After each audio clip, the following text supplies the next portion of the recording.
This episode of Podsession is brought to you by TopNaturalHealth.com, your go-to source for nature-based supplements, skincare, and anti-aging products. Visit their site for special promo code pricing on all of the products mentioned in this episode. Now here's your hosts. So picture this. November 2007, Perugia, Italy. And just imagine the shock, the headlines everywhere when Meredith Kercher, who was a British exchange student, was found murdered. Yeah, and almost immediately, as I'm sure everyone listening remembers, the spotlight just snapped right onto her American roommate, Amanda Knox. Exactly. And that's what this deep dive is for, really. For you listening, maybe trying to cut through all the noise, we want to get to the core timeline, the key facts of this incredibly complicated Amanda Knox case. Right. We're going to try and unpack years of, complex legal back and forth and just wall-to-wall media coverage to give, hopefully, a clear, fact-based sense of what actually happened. Mm-hmm. And to do that, we've gathered quite a range of sources. We're looking at news reports from back then, detailed summaries of the legal stuff, what's available. Yeah, things like Wikipedia summaries, which condense those legal docs, IMDb info about a documentary, and even Amanda Knox's own memoir, Waiting to be Heard. Plus, and this is important, we've got an academic report on wrongful convictions from the U.S. Office of Justice Programs.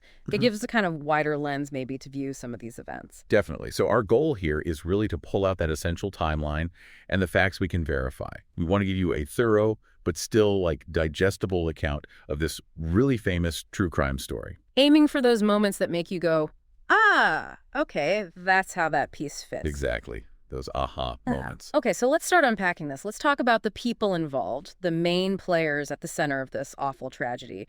First, Meredith Kercher. She was 21 from Britain, studying in Perugia. Right. And Amanda Knox, her roommate, she was 20, American, from Seattle.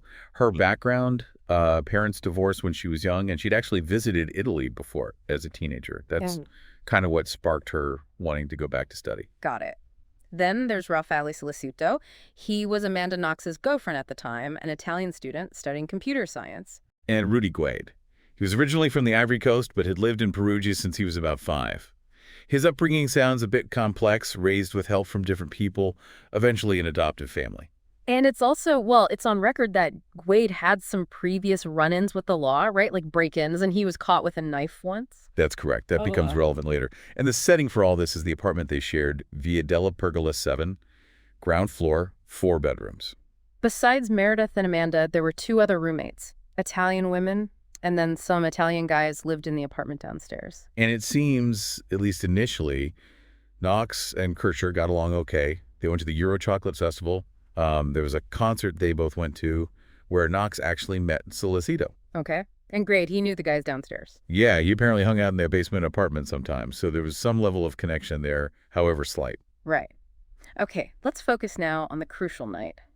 November 1st, 2007, it was All Saints' Day, a public holiday there. So Meredith, she had dinner with some English friends. She left one of them around 8:45 p.m., quite close to their apartment. That's the last time she was definitively seen by them. And Amanda Knox's story.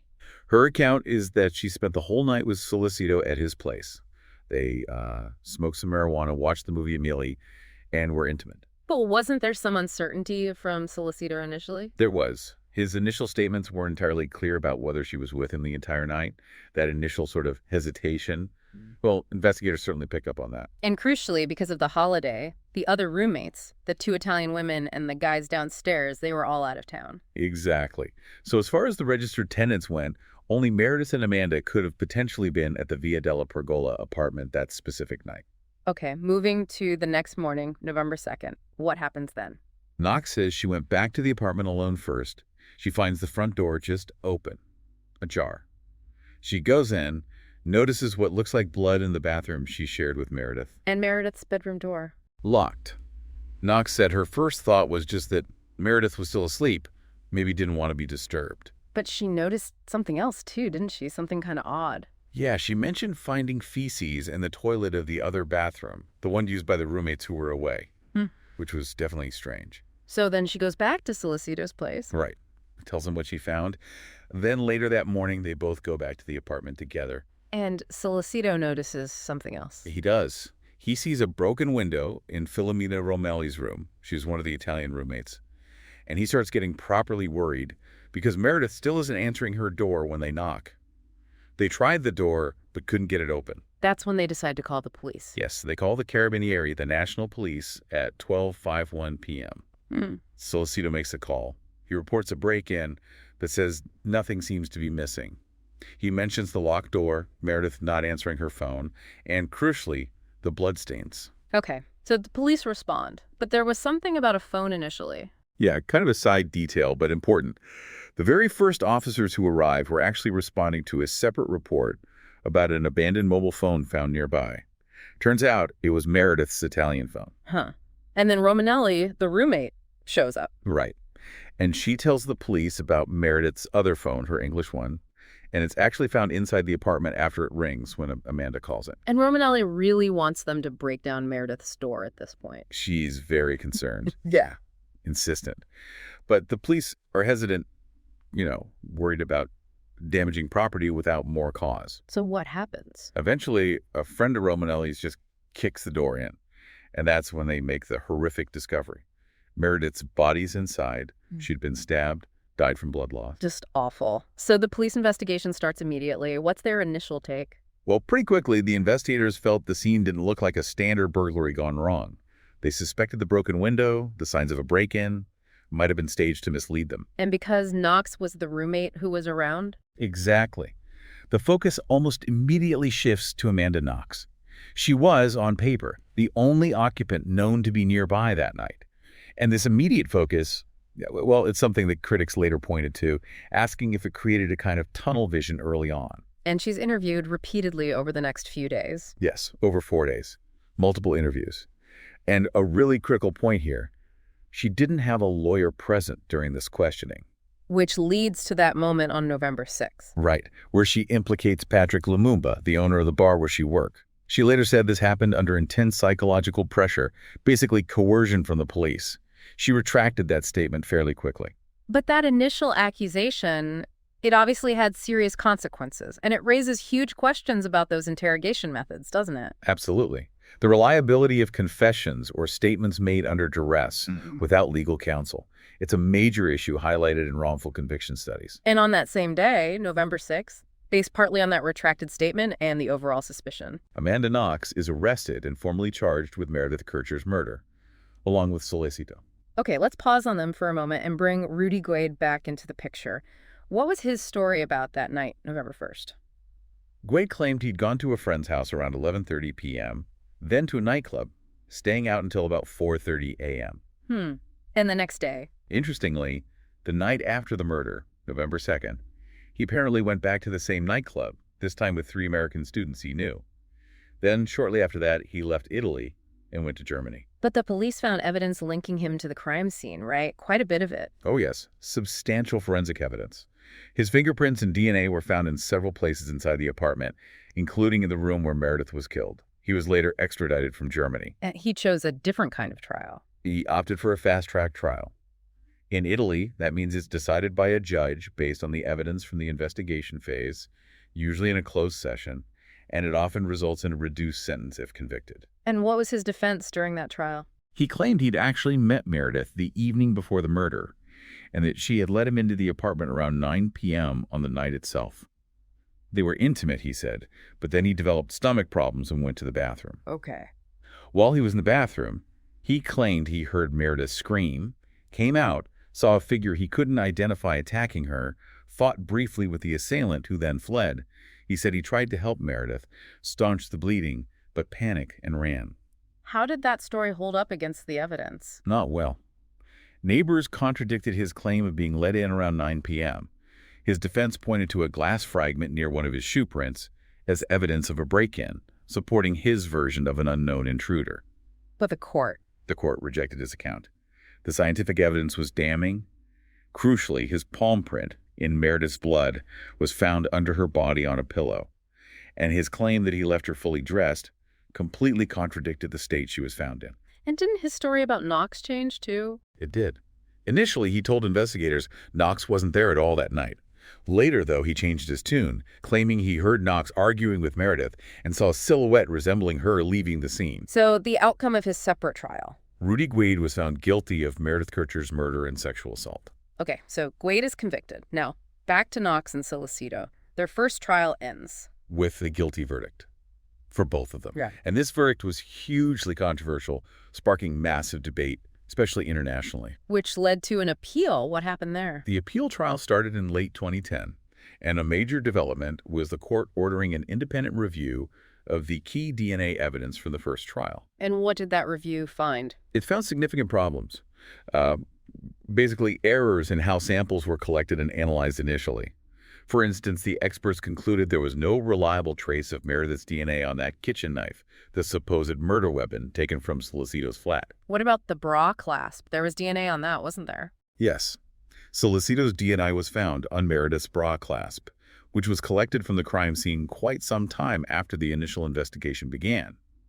However, the independent experts, and later the Supreme Court, noted the high risk of contamination. Contamination? How so? Well, think about it.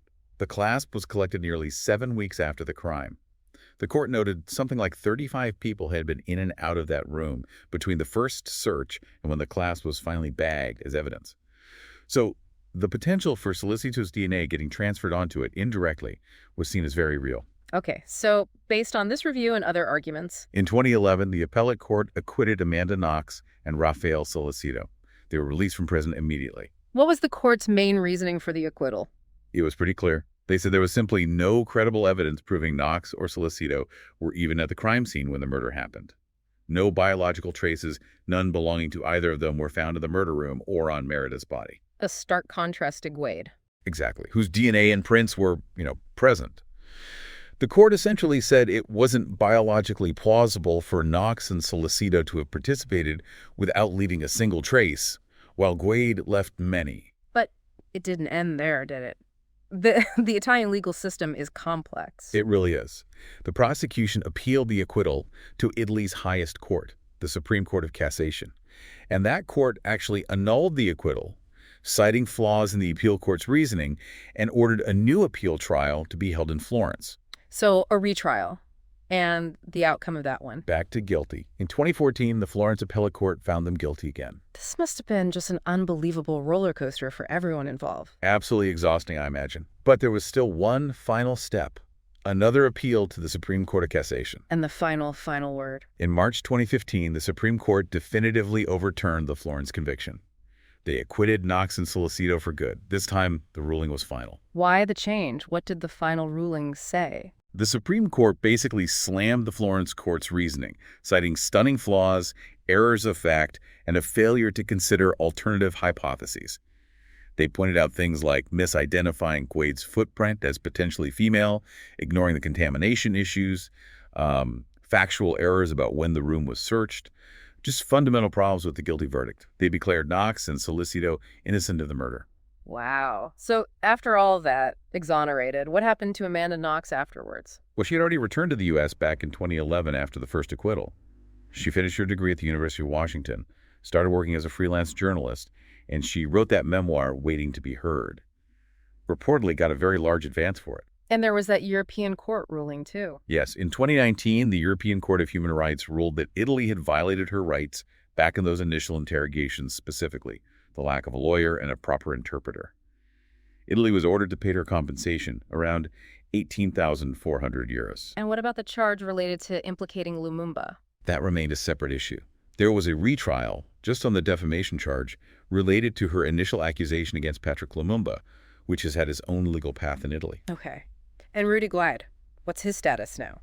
He served time. He was granted day release starting in 2017, then entrusted to social services in 2020. He was fully released in November 2021, having served about 13 years of a revised 16-year sentence. Though there have been some recent issues. Yes, late last year, 2023, there were reports of allegations of abuse from an ex-girlfriend, which led to some legal restrictions being placed on him again. So looking back at this whole timeline, it's just incredibly intricate, isn't it? From that first awful discovery to the final acquittal years later. It really underscores the sheer complexity of these kinds of investigations, especially when they're under such an intense international spotlight. The twists, the turns, the way narratives can shift, it really highlights how crucial, rigorous evidence analysis is. Yeah, it's a case that still fascinates and divides people. You've got the international element. The media frenzy was just off the charts, all the questions around the forensic evidence. And those dramatic legal reversals. Plus, that initial, very rapid focus on Knox herself definitely raises broader questions about how investigations can sometimes lock onto suspects early on. It really makes you think, doesn't it, when you look at this whole saga? It forces you to consider the pressures on the justice system, the investigators, the courts, when a terrible crime happens and the public is demanding answers fast. Yeah. What is a case like this, with all its contradictions and, frankly, lingering ambiguities? Tell us about the whole process of seeking truth and justice.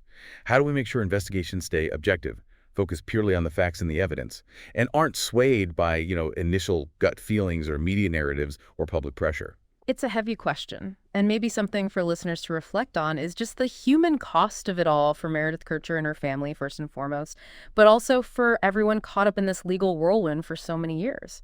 Perhaps exploring some of those other resources, like the documentary or Knox's own book, might offer different angles on that human impact. Definitely food for thought. Yeah. How reliable are these systems we depend on, especially when things get complicated and the pressure's on? From all of us here at Podsession, thanks for listening. Be sure to subscribe and don't forget to visit our sponsor, topnaturalhealth.com, for special promo code pricing on all of the products mentioned in this episode. See you next time.